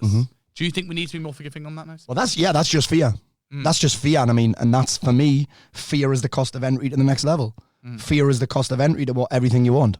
Fear is the cost of entry to the next level of growth. Fear is the cost of entry to fucking the next level in your business. It's like, you're not going to, if you're not scared, you're not playing a big enough game. Like, you know what I mean? If you're comfortable doing it, you're comfortable. Who's ever grown by being comfortable? You know what I mean? Like, you're supposed to be uncomfortable. That's like when people talk to me about, do you still suffer self-doubt? I'm like, yeah, because if I wasn't, I'm doing it wrong. I'm playing small. If I'm doing stuff that I know how to do all of the time, there's no growth there. I'm just like, self-doubt, what else is that? Energy. Know what I mean? Yeah. Fear, what else is that? Fucking energy. You know what I mean? People are like, I love your energy when you're on the stage, Paul. I'm like, yeah, I'm shitting myself for the first few minutes. I am uncomfortable. Good. The comedy thing's next fucking level energy. Oh, Paul, your energy's amazing. I'm like, hey, I'm talking about wanking in front of me son. B, there's some fear there. So you know what I mean? That's one thing I know about business, being in it for so long. Like, if there's no self-doubt, there's no fucking growth. That's all that is. If you're not doubting yourself, you're not playing a big enough game, you're not under a heavy enough bar, your goals aren't powerful enough, you're not in front of enough, whatever that looks like. I'm like, that is the fucking, if you're not willing to pay that price, you're not getting in the fucking theme park. You're not getting in. You pay the price, you pay for your seat, or you don't get in. That's the ultimate truth there. Yes. You've got imposter syndrome, you feel, I've got imposter syndrome. Well, you can't catch it, you don't have it, you just feel uncomfortable, mate. That's good. Do you think I might? It would be easy for people to say, oh, Paul, do you not feel like you've got imposter syndrome when you're doing stand-up because you've just started? I'm like, no, I'm just uncomfortable. I've never done it before. Why would I feel confident doing something I've never done? Yes. In a place I've never been, with people I've never met, telling jokes that I've never told before. Why would I not feel uncomfortable? That's fucking stupid. You know what I mean? I feel more confident because I'm rehearsed. I feel more confident because I've been on stages before. But there's such a big difference between talking about personal development and then talking about wanking in the bath in front of people that expect you to be funny. They're there. They expect you to be funny. When you're on a stage doing personal development and motivational stuff and the inspirational stuff, people will laugh at anything. Mostly because all the other speakers are boring as fuck. It's like Living, laughing, and loving, and I'm talking about drinking, sniffing, and wanking. It is. That's exactly what it is. A groom speech is easy. Yeah. Everyone wants you to Thanks succeed. for coming. Best I'm in man love. if everyone leans forward, Yeah. you know, and That's what I mean. But it's like, it's so different. So of course I'm not going to be there's some things that I find easier. So for example, the before bit, where a lot of people panic, I'm used to the before bit. I'm used to the waiting around to be on stage. You know what I mean? I'm used to the opening line. I know what to do there. But then when it comes to, okay, he's talking while I'm on stage, what do I say now? When you're doing a keynote, people are making notes. You can get them people are just waiting for you to be funny. And also what I've realized is just at boxing or MMA or UFC or something, when drunk men are at one of them things, they think they can fight. But I've also realized when people are drunk at a comedy gig, they think they can tell jokes, which is very interesting. But I've never dealt with that before. So that's uncomfortable, but I've actually realised that's fun as fuck as well, but you don't know what they're going to say, so it's a different level of discomfort. It's just, and again, I'm in love with that feeling of discomfort, because I know the benefit of it. It's not sexy, but the other side is. Do you think on that note then, for people like struggling with that, like everyone talks about motivation and discipline being your big driving factors. Do you think inspiration is that missing piece? Because that could help Inspiration and excitement. Yeah, because that gets you over that fear, surely. You can't get inspired when you only think of yourself. Inspiration comes from something bigger than you. So I'm inspired. My biggest inspiration, or what I feel inspired to do, is show me kids what's possible. Like, they've been in almost every single keynote that I've done in the last 4 years. They love coming. My daughter's never been to me stand up. I'm okay with that because I'm talking about disgusting shit. I'm talking about 69s and shagging and fucking muff diving and fucking, it's bad. And then, but the problem is my son hasn't been at me last two because he's now in it because he's 13. How can you not tell jokes about a 13-year-old with a permanent hard on? Yeah. Do you know what I mean? Like, and I'm like, son, you don't want to come to this one. Trust me. He's like, why? Because he loves comedy as well. I've sneaked him in. Mate, he's seen, fucking hell, when he was 10, so my friend Chris Ramsey's a big-time comedian now, right? He filled Newcastle Arena. He's filled the O2, right? And I've known him for a long time. In fact, I was the first ever person to pay him for comedy when my son was in my wife's vagina, right? So before he was even born. And when he was 10, I said, Chris, can you get Max in? How old is he? He said, how old is he now? I said 10. He said, I'll get him in the back door. It was over 18s only. He was the only kid in there, and people were looking at him weird, but he loves stand-up, but he couldn't come to me gig because I'm telling rude jokes. But it's I think that inspiration, whatever you're inspired by, that's huge, man. Like, I don't really like the term discipline. Like, just, if I need discipline, it means I'm doing something that I don't like. And I don't think you can just do things that you like. Yeah, about to say, there's probably be parts of there are things in our, you think about this, mate, there are things in, the people that talk about discipline the most are the ones that are naturally disciplined to do the thing that they love. Have you noticed that? Yeah. Or you need discipline to go to the gym. No, mate, you fucking love going to the gym. That's not discipline. That's doing something that you love. That's values, right? That's people that don't know their market. Yeah. And mate, there's so many people talking about discipline that can't stay off the fucking booze, man. There's some of the fitness people, I'm like, mate, you're talking about discipline? I've seen you at events and you're fucking pissed the whole time you're there. Don't fucking talk to me about discipline. Well, I won't mention the event because I don't want to make it... Although I'm sure they would talk about it, but it's up to them, not me. Yeah. But I went to an event, it was a personal development event. Lunch of PTs there, all coming up doing public speaking. Every single one of them were talking about a drug issue. Yeah. Everyone. And I remember that when I first moved to London. Again, you don't need discipline to do things you fucking love, so shut the fuck up. Yeah. Like, do you know what I mean? I'm naturally disciplined. You know when I was talking about jiu-jitsu and that? Yeah, I don't need discipline to go jiu-jitsu and I don't need motivation. If I need discipline and motivation, that's a sign that I don't value the thing. I don't value it. So, and again, I'm not saying you can only do things that you love. You can't. I need discipline to stay under fucking 2,000 calories a day, right? I'm okay with that. But if you need discipline to do everything, you've got the wrong fucking plan, mate. You've got the wrong plan. You're going to get discipline fucking fatigue and you're going to hate your fucking life. You're going to hate your life. If you need discipline all the time, you're going to hate your life. But the people talking about discipline, they're doing shit that they love. They don't need discipline to do it. Does that make sense? Yeah, 100%. Think about everyone that talks about discipline. They love the shit. They love it. They don't need discipline. They're confusing what they value with what other people value. Love that. Know what I'm saying? Yeah, 100%. Yeah. I bet Goggins isn't getting up in the morning going, God, I hate running. He's not. Never, ever. I mean, he hates everything, that cunt. He's a miserable cunt. And he's quite inspirational, but I've never seen him laugh. I don't want that life. No. Imagine his banter. Imagine his banter. Shit banter. Imagine talking about wanking with him. I don't wank him. I don't wank him carrying boats. Fuck off, man. You don't even live near the sea. What boat? The amount of people that follow him, can you imagine the semen retention craze that we happen after that? Like he says it on a Joe Rogan episode that no one's wanking again. That's got edging in it now. Edging, the kids call it edging. That's what the kids call it. And there's another word, edging. No fap. No fap. I've done no fap loads of times. Yeah, beneficial. No had a bit more time. For a man who's openly talked about porn addiction. My wife hated it. She was like, "Can you not just have a wank?" But women don't think it's a thing. She didn't think it was a thing. She was like, "What? Why are you doing that?" She should, because she generally didn't know, because I love shagging. but it's like she didn't know it was a thing. And at the point, it was like, she'd be like, "Can you not just?" She got a bit sick of me not wanking, because I have my sex drive sky high. Since it's been on TRT, since I've been on TRT, it's even higher. So it's a what's it called? There's edging, and there's another one. I can't remember what it is. My son hates it when I say these things because the Gen Z terms into them. Edging. I'll say to him, "Me and your mum have been edging today," and he's like, "Shut up," because they say things that I don't understand. There's loads of words like mewing. There's edging. There is, I can't even think of the rest of them. Zesty. Zesty's a new word for gay. Oh, he's a bit zesty, him. Bit zesty. Oh, risen. Do you know about risen? No. Risen's flirting. Oh, okay. Risen's flirting. Yeah, oh, he's trying to rise me. I've been rising your mum this afternoon, so now just flirting. But it's yeah. I think that. Where were we again? We were talking about no fap and if there was benefits, and then we went to terminology. No, I just had a bit more time. I didn't really feel any different. Yeah. When we're talking about it was Goggins and the no. Yeah. Who's got time for that? Like, what's the point in that? Cummins is one of the greatest things ever. Going back for people that might not know your story and maybe come back into a heavy territory, because the way you're speaking now, you seem to have a lot going on in your life and a lot of opportunities, and you're decisive. Yeah, that wasn't the case in August 2014.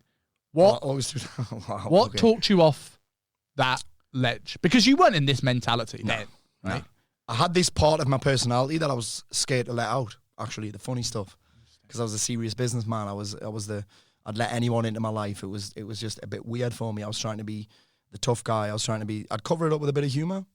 But in August 2014, that was just the point where I just moved back from living in Marbella. My daughter was about 3 months old. I was still drinking. I was still sniffing a lot. And I suppose that in that time in my life, my wife would have to follow me everywhere because she'd never know if I was going to come back. I'd disappear for 3 or 4 days at a time and turn my phone off. Just to get on the session, get away from it. I had none of the tools that I've got now. I had none of the knowledge that I've got now. I had none of I'm not even going to say support, because I probably did have support, but you don't even realise. As you said earlier on, you're not looking for it and then you're in the hole. You're just trying to keep your head above, right? You think the thing is, mate, what I've realised, same with anxiety, it's very convergent, it's very narrow. Your view of the world's very narrow with anxiety. That's why you're never anxious outside. You're outside because there's so much going on. So much, your brain's like that, but even depression. Who are you thinking about when you're depressed? Only you. And that sounds weird. It sounds harsh to say that, but actually my life, it became about me. How I felt. How I was letting people down. How shit I was. How my life was so fucked, and it wasn't. The facts were, my life was fucking brilliant, but I didn't know how to master. I didn't know how to deal with feelings. I didn't know how to, you got to think about it. I was drinking and sniffing a lot. That's a fucking natural depressant, right? And the thing that changed it was my wife just said to me, think about the kids growing up as those kids with no dad. That was it. That was it. She followed me everywhere. There was a couple of moments where I was ready to go. My wife will openly say she would almost let me do it. She almost let me do it because she hated seeing me in that much pain. She hated seeing me and it hurt her. She thought she was a shit wife, which I didn't know that, because guess who I was thinking of? Me. She thought she was a shit wife. She was like, is this... And I didn't know this until I finished my first book. And she put in an afterword, like I'd helping, like giving it from her point of view, and it blew me head off. I didn't know, and I read it and it broke me fucking heart, mate. And it was never about her for me. It was always about me.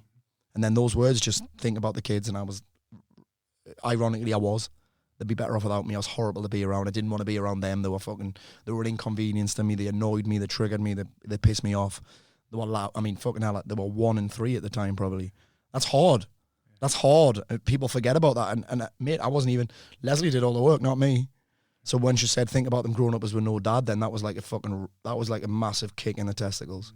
I was like, fuck. And that's... It hasn't been plain sailing, but that's kind of what me life revolves quite a bit around that now. But everyone says they're a family man who's got kids. I would consider myself a family man. There's not much that I miss. There's not many places I don't take them. I don't want to have someone else babysit them. I want to be around them, which is weird. You don't see that much. People are like, why don't you get a babysitter? I'm like, no, they're coming. I want them. I want to be with them. I want to hang around with them. They're cool. You know what I mean? I want to take them places. Yeah. Yeah. Especially now, because I might get to an age where they don't think I'm cool to hang out with me. Where? My son wants to come to business dinners now. Dad, you going out with your clients tonight? He's like, can I come? My daughter wants. She wants to come. They want to come to places with us. Where did that start? Because a lot of times when people are talking about professional development, I think the disconnect is that it always comes for people that have battled and succeeded. Rightly so, because they have a path to the exit. Yeah. But there's not that relation. It's like people forget what they were like 10, 15, 20 years ago. So where did it start for you when you kind of go, okay, I'm talked off the ledge. Yeah. I've thought about my kids, but I'm still in the hole. What you might not know is this. What you might not know is this. What made this worse was that I knew a bit about personal development, but I wasn't doing it, which created guilt. I'd been a wake-up warrior. A lot of people don't know that. I'd been a wake-up warrior already at that point. Garrett had showed me some outs. Did it for a bit, fucked that off as well.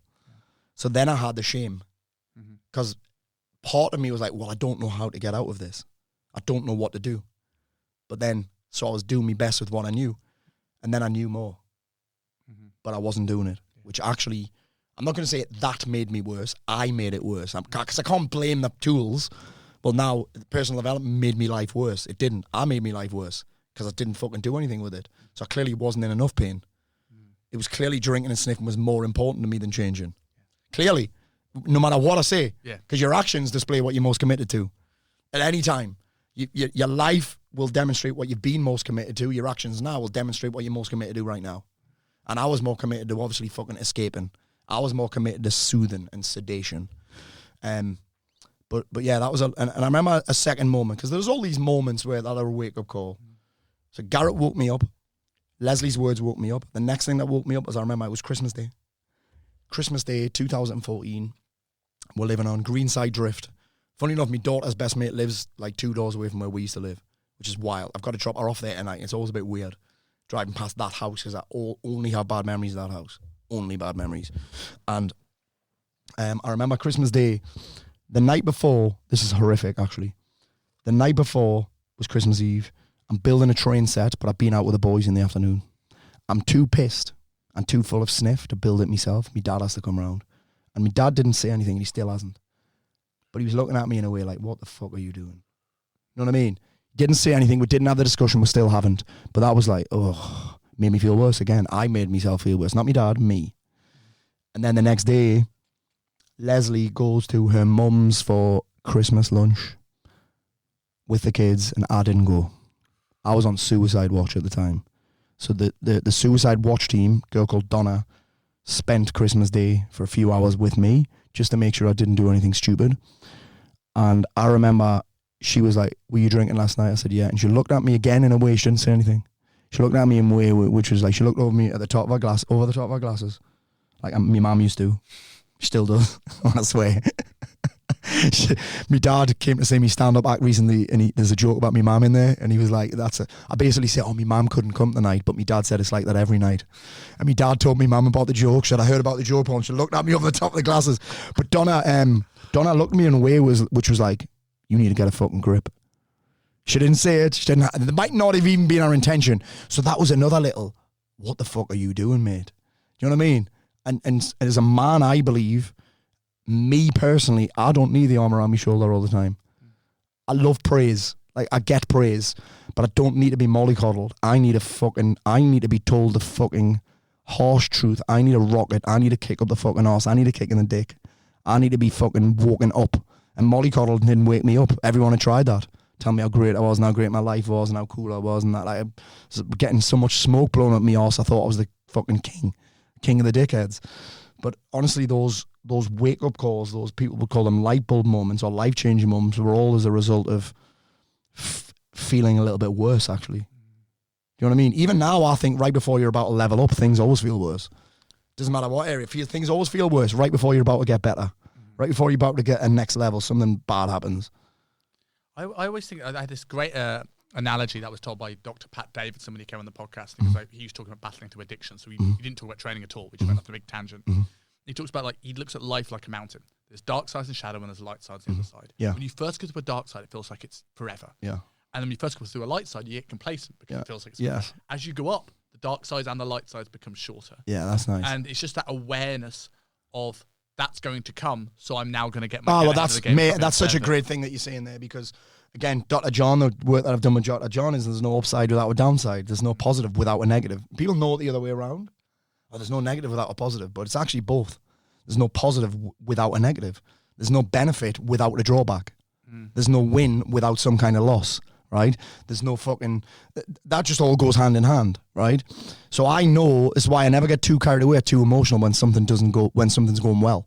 I'm never going to get swept away with it, because I'm like, well, where's the shit thing that's coming? It's coming, which is why I'm okay with it. People get emotional. You think about bipolar, right? Everyone's bipolar. How do I know that? Because no one's happy all the time. So no one's really sad all of the time.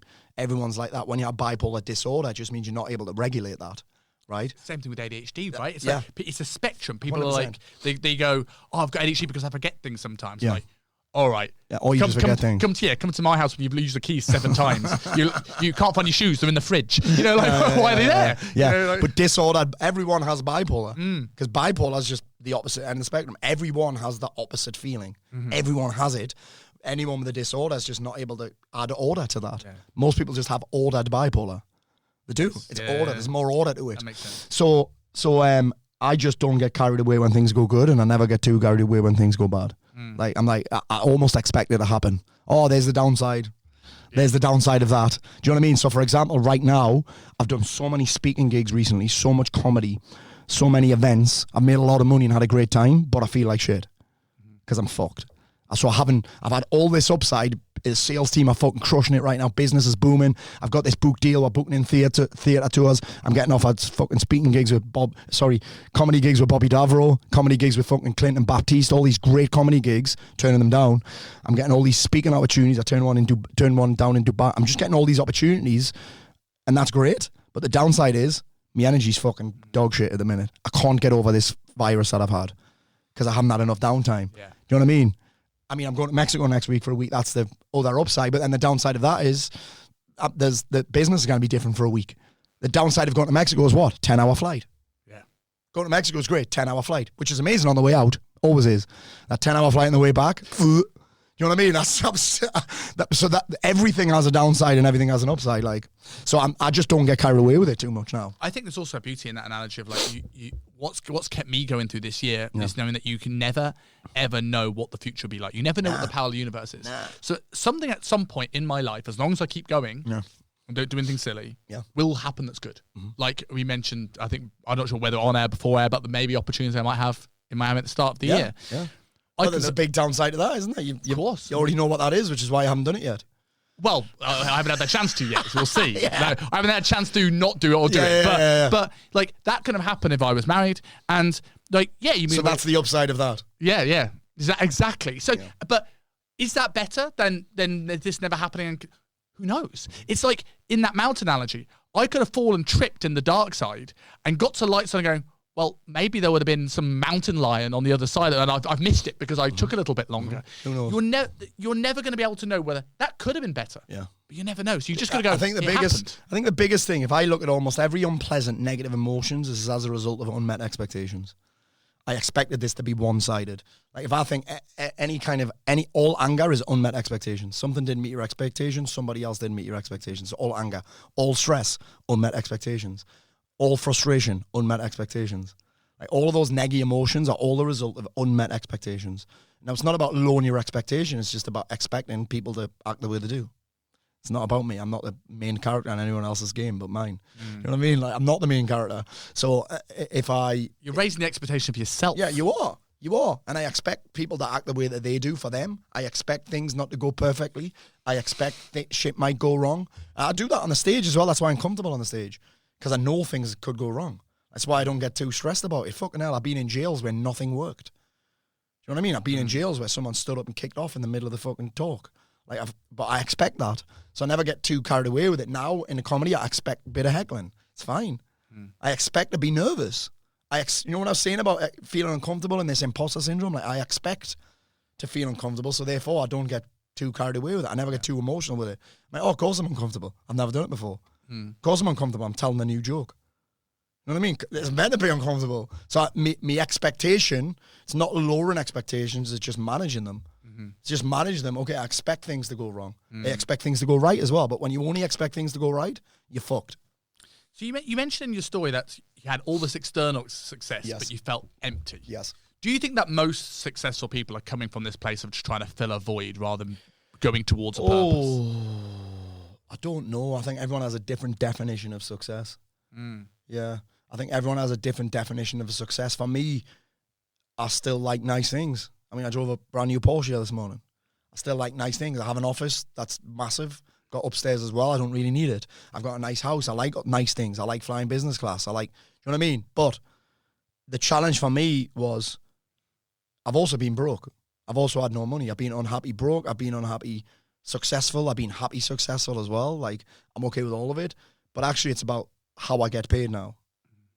It's about how I get paid. I love doing the thing that I do to get paid. The nice things are just a side effect. Do you think you needed to be broke? Do you think you needed the chip on your shoulder? Nah, I don't think so. I think the big thing that I found was when I set all these goals when I was like 21, when I got to 34, it just didn't feel like I thought it would. You know what I mean? Now I expect, actually, you know what? I'm going to get this new Porsche. I'll be bored after a couple of weeks. I'm still going to get it. Yeah. Fuck it. It feels nice. It feels nice. It's a treat to myself for all the hard work.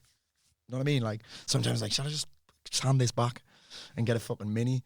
And I'm like, no, I like driving a nice car. I like driving a nice car. It's a symbol to myself that I'm fucking working hard, and guess what? I deserve it. I serve a lot of people at a very fucking high level, so I deserve the car. Yeah. So for me, though, it's about how I get paid and my mission. My mission. I had a conversation yesterday with a lady, and I hate this saying. Paul, have you heard about being open to receiving? I'm like, yes, by the fucking hippie crowd that wear cowboy hats and talk about manifestation. Sings Come By All Around the fucking fire. I'm sure I was singing that when I came in, was it? Yeah, yeah, you were. What a way to shit on your point you're about to make. I just said, open a receipt. And she said, because someone asked me, if I gave you 100 grand, would you take it? And she went, no. I said, but would you take it if she said, I'll give you 100 grand for changing my life? She said, yes. I said, well, there you go. Because most people just don't feel like they deserve success. But I know that the word deserve comes from the Latin meaning of to serve. And I know that serving people, if you live a life of service, people that I know that live a life of service are usually pretty happy in general. We're not happy all the time, you're not supposed to be. They're pretty happy, they're pretty driven, and they tend to be successful. They live a life of service. They serve other people, and they get rewarded for it. And they get rewarded, I would say, I don't know the right word. Soulfully, that's the wrong word. They get rewarded emotionally. And they get rewarded financially. That's if they know how to sell as well, by the way. They don't know how to sell, they'll just get the emotional part, which is enough for some people. Think about someone in the NHS. They serve people at a high level. They're just not rewarded financially because it's not their business. Do you know what I mean? It's not. Think about someone that works for a private doctors, though. I know a lot of them. They live a life of service and they are rewarded financially. Often because they've took the risk. You know, that's often what it's down to. You mentioned earlier on about people struggling. But people in the NHS feel they don't leave. They get a deep sense of satisfaction from what? Serving people. Do you think, you mentioned people feeling that they don't deserve success, and you mentioned almost having to fall in love with the marketing earlier on. Do you think that's why people, I don't want to even use procrastinate, but don't do as much of the things like outreach, emails? Do you think it's this component that's actually more important? A little bit, yes, a little, yes. Oh, absolutely. There's a lot of things that I don't do because I don't want to. I don't do sales calls. So I hire other people to do it. But you choosing not to do it as opposed to some people maybe who need to do it. But yeah, for example, I'll look at, if I have two options, I can make stuff for my students or I could do outreach. I know for a fact the things I do for my students will benefit them and they will love it. My outreach, I don't necessarily know that putting in this amount of hours is going to get me this return. So that you know why people don't want to do that? They're scared of the rejection. It's easier to get caught up in fulfillment. Because that's usually the reason you started your business, to do the thing that you love doing. Selling it is very different. Selling it, you face the prospect of someone telling you to fuck off. You face the prospect of someone saying no to you. I don't frame it as they're saying no to me. They're saying no to themselves.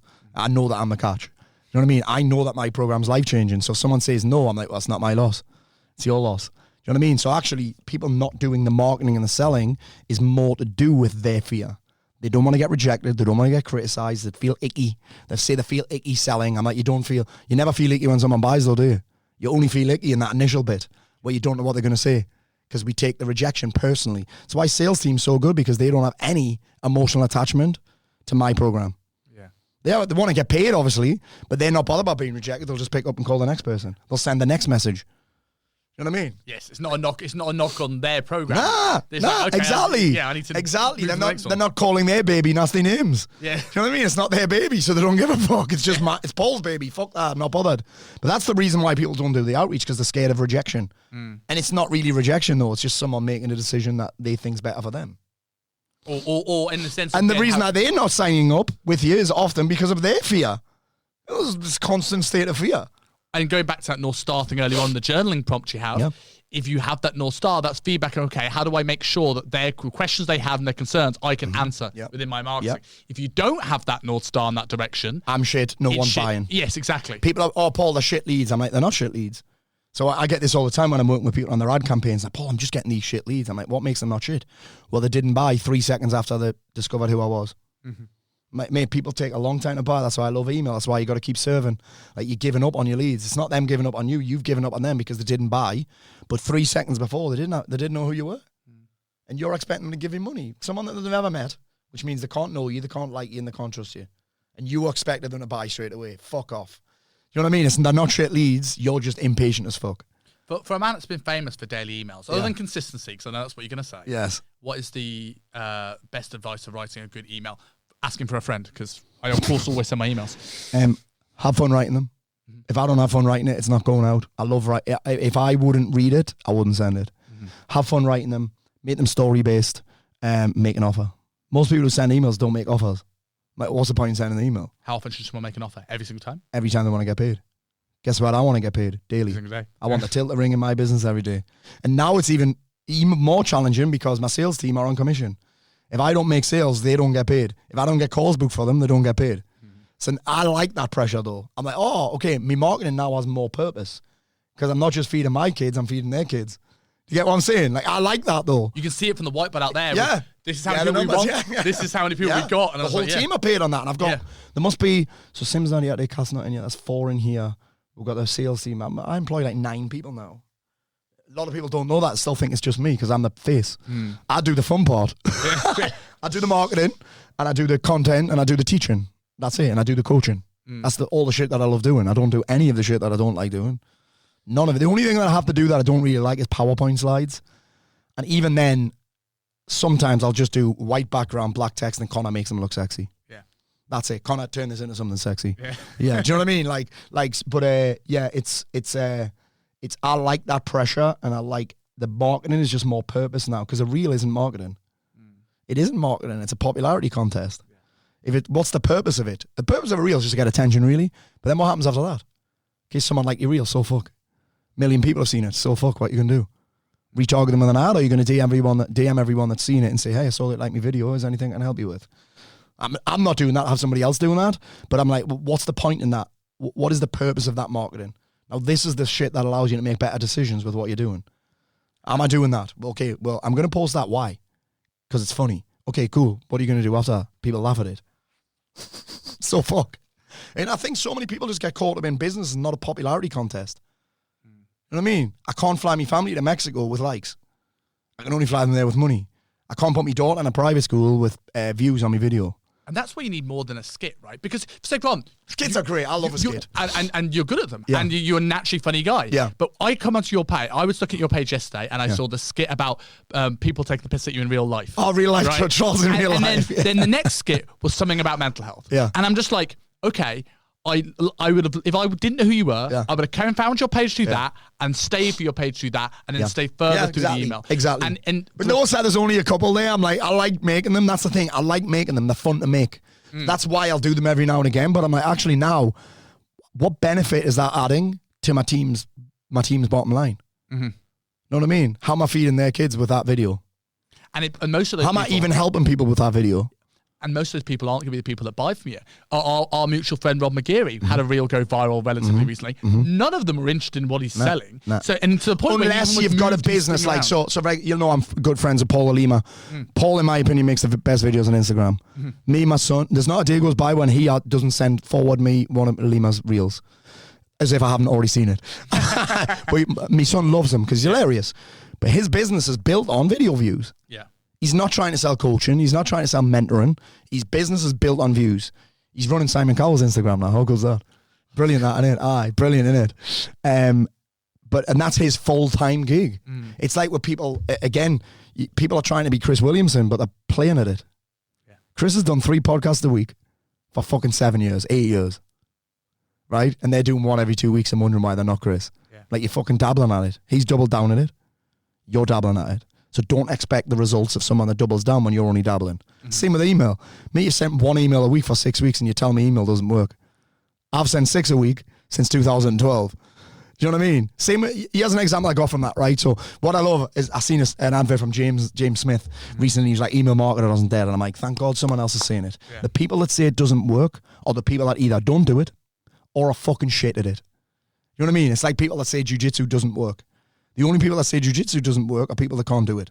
Macro tracking doesn't work. No, the people that don't do it. They don't do it. Yeah, shut up, man. Yeah. So an example on this though, this whole frequency thing is I remember in 2018 I started training jiu-jitsu, and a year later I'm still shit. Smith's got his blue belt, and I'm pissed off. I'm like, oh, it's because he's younger. It's because he played rugby, right? It's because he's fucking better looking. Do you know what I mean? It's because he's got a big following. He's better at jiu-jitsu. But actually, I realised that for that year, I'd been doing maximum 2 sessions a week. I'd been kind of toying at it, and then maybe 1 week I'd do 4, and then the next week I wouldn't do any. He'd been hitting 5, 6 sessions a week, every fucking week for a year. So, of course he's going to be better than me because he's not fucking dabbling. He's fucking doubled down at it. Do you know what I mean? And that changed my approach to a lot of things. I was like, why is my YouTube not growing? Because I'm dropping a video a week. I'm dropping a video every other week. So then I was like, okay, and this is going back to the decision criteria. This thing that I'm doing, am I going to double down on it or am I going to dabble at it? If I'm going to keep dabbling at it, I either can't expect results or I may as well delete it. So I stopped YouTube. I stopped LinkedIn. I've stopped doing the podcast. I've stopped doing the stand-up for a little because why would I? It's just dabbling. When I'm ready to go all in on the comedy, I probably will. But even then, I'm just like, on Wednesday, I was like, fuck, I need to do more of this. But then I'm looking at my calendar, I'm like, do I really? Or am I on my mission? My mission right now is getting to 500 people in my program, building a cult. The mission will change at some point. Once I've got 500 people, I might burn the entire thing to the ground, set everyone on fire. I might not, I would, but do you know what I'm saying? Yeah. Mate, stop fucking dabbling at everything. Fucking find a couple of things that you can be fucking world class at and fucking double down on them. On that BJJ. Because we think we have to do everything. Yeah. Because we think everybody else is doing everything. They're fucking not. Not at all. No. And on the BJJ analogy, I think I've learned almost from a comparison thing that you're saying about James, is that everyone's coming into stuff with a very, very, very different back record and mentality. Expectations. Pro wrestling is an amazing way of doing this because it's such a varied skill set, right? It's not just grappling. It's grappling, it's jumping, it's stunt work, it's flips. I know somebody who was doing this up and over, where you go over the ropes, you basically push yourself up, kick back, and someone comes underneath you. Yes. I'm pretty good at that because I've been, training all my life. I play rugby. I'm strong. I can literally hold myself there and let them. Yes. But if you ask me to do a flip bump, some kids are there were doing flips on trampolines and into pools when they were 13. Yeah. I've never done that. Yeah. So even doing a forward roll scares the fuck out of me. Mad you should say that because in jiu-jitsu, some gyms you go to, they do forward rolls in the warm-up. I have to skip them.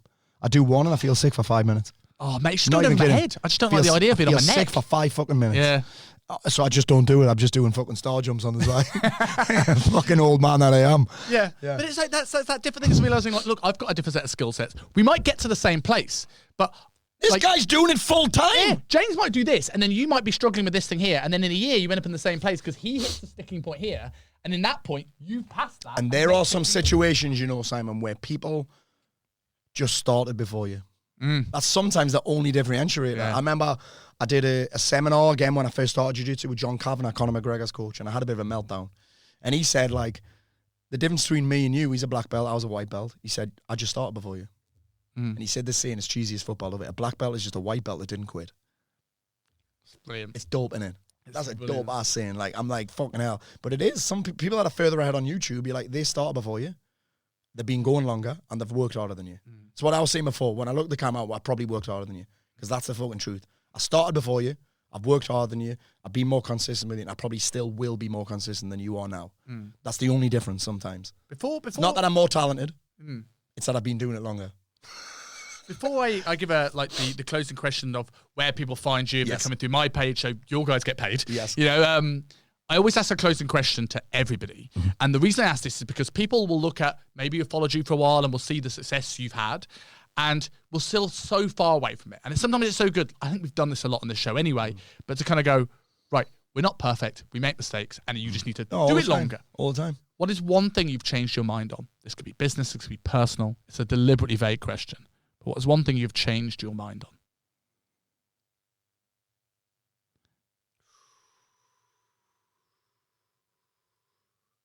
Well, if I tell you this, almost everything that I do as habits, as behaviors that I love, at some point I've taken the piss out of. Exercising on holiday is an example. I used to rip the piss out. Why would you exercise on holiday? I love exercising on holiday because I've got more time. I can train harder because I've got nothing to do the rest of the day. I can go hard as fuck. I can train longer. I can eat better after.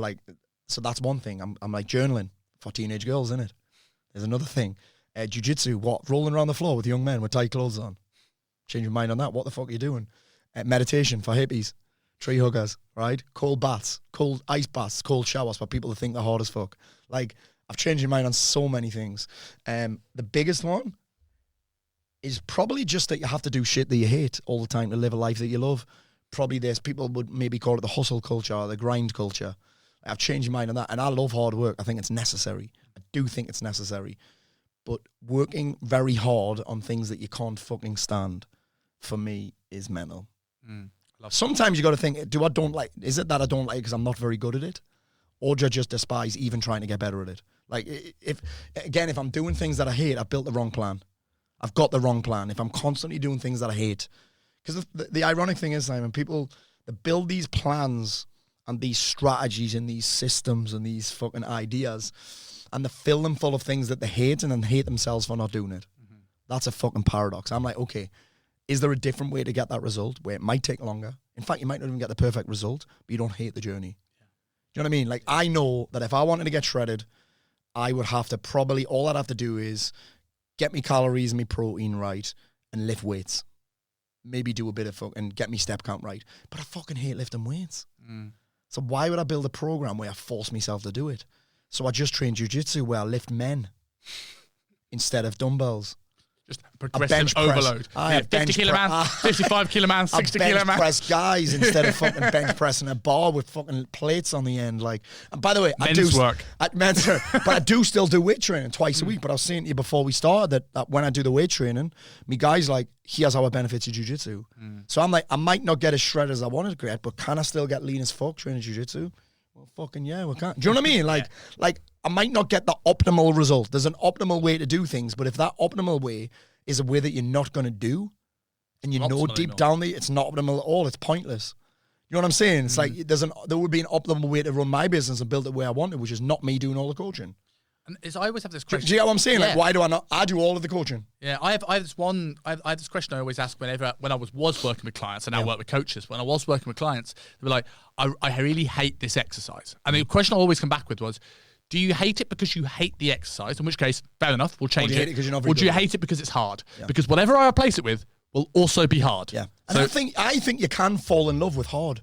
I agree. There's no harder cardio than jiu-jitsu. I'm telling you now. Boxing, I've learned that. I was boxing. I boxed for a long time. My son's a boxer. Boxing's easy compared to jiu-jitsu. I agree with that. See what I mean? But that doesn't mean that I don't love it. It's hard. I get fucking humbled multiple times a week. Multiple times.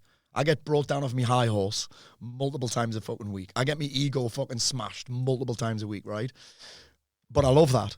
I don't know what it is. I can't even describe all the ways that I love it, right? But then also, what else is hard? Business. Hard. I don't give a fuck what anyone says. It is hard. And again, though, I'm not doing all the optimal things for my business. I'm not doing LinkedIn. I'm not doing YouTube. I'm not running YouTube ads. I'm not, you'd kill it on LinkedIn. But I fucking hate it. What? Like, it's full of fucking nerds lying to try and be cool. That's what LinkedIn is. It's full of fucking geeks lying about what they've done and what they haven't done, who trying to look cool. It's fucking awful. I hate it. Can you tell? I'm with you. Honestly, I go on. I'm like, the first thing I look at when I see a post on there, I'm like, no, you didn't. It's the first thing I think. No, you didn't. You just made that up. It's like all the people that like all your posts on Instagram, and you go, there's a DM coming. Yeah, there is a DM. 12-year-old marketing business coach. Is this a good place to ask a question? No, fuck off. Fuck off. Yeah, But the filter system I always get is because my Instagram's Kingsley Dutton, but my name is Simon. When people go, "Hey Kingsley, really like your page." Well, you haven't read the bio, have you? Yeah, no. You know? Nah. And they don't even follow you. No. But yeah, it's just like, I know that I probably could make money on LinkedIn, but I'd rather make less money doing things that I love. Double down on things that I love. Which might in turn make you more. And again, love doesn't always mean it's easy. No. Do you know what I mean? I love hard stuff, but I don't love all hard stuff. If I hate it, I've got no interest in it, and it's hard. Yeah. You know what I mean? Absolutely. Unless I can link it. Like, I can link weight training to jiu-jitsu. Exactly. But I can't link bodybuilding weight training to jiu-jitsu. What, so I look better rolling around the floor with young men with really tight clothes on? Doesn't really interest me, that. I don't want to look better doing it. I'm not arsed. Well, that's the thing we talk about, changing journeys, and that's the thing I've learned this whole way. I've been into bodybuilding all of my 20s. I get why people are into it. I'm just not. And I took the piss. You know, you said earlier on, the thing you've changed your mind on is you've taken the piss out of. Yeah. When I was in my 20s, I looked at everyone started doing BJJ in their 30s. I'm like, I'm not going to do that. Bodybuilding for life. Fucking weirdos. Yeah. Getting to my 30s, I'm like, I don't really like bodybuilding anymore. Shit. Yeah. And then I'm there going, BJJ, so your horizon has shifted a little bit. Absolutely. You know what I mean? I used to love doing one-to-one coaching. Now I don't like it. I used to love small groups of people. Now I like big groups. But in comedy, I've actually realized this week. When I'm on a stage doing the motivational stuff, the more people that are there, the better. The gigs where I'm doing 2,000 people are way more fun than 20. But actually in comedy, the intimate groups are really good because you can get into people. Yeah. Whereas if you're on, and I've never done a massive stage for comedy yet, but the smaller the room, the more close you are to the people, you can have a bit of banter with them. You can do a bit of crowd work and a bit of fun, and the hecklers you can actually see. And yeah, it's and I've no doubt them big stages will come, because the beautiful thing about what I'm doing is that I can fill a room for the motivational stuff and throw the comedy in. You know what I mean? Yeah. Like, so I'll do a theatre tour next year. I think we're doing between 4 and 6 dates. Not 5, either 4, 5 or 6. Okay. Right? When I say that between 4 and 6, they're like, do you mean 5? And they know 4, 5 or 6. I've got no doubt that I'll throw in all of the comedy stuff. So we'll get to see, but yeah, the whole journey just fascinates me. Like, it's a game. Life's a fucking big game. Love that. Yeah. So for people that want to learn more about you, where to find these big events, where to go to them, how do people find Paul Mort? I'm going to tell you right now, go to Audible or Amazon and get me last book. I'm under pressure to make some sales. No, I'm not. Instagram's a great place to follow me. I have a decent Facebook. In fact, I have a bigger Facebook following, but I don't like that platform either. That's full of fucking angry fat men. Sorry. It is. And I advertise on there because their advertising platform's better, and some angry fat men are ready to change. Some men aren't. But I don't really like that platform. Instagram's probably the best place to follow me and interact with me. I could send you my website, but it's boring, so I won't. Mate, this has been great. I've really enjoyed this. Thank you for your time. I appreciate it. Thank you. Yeah. Awesome. Thank you very much.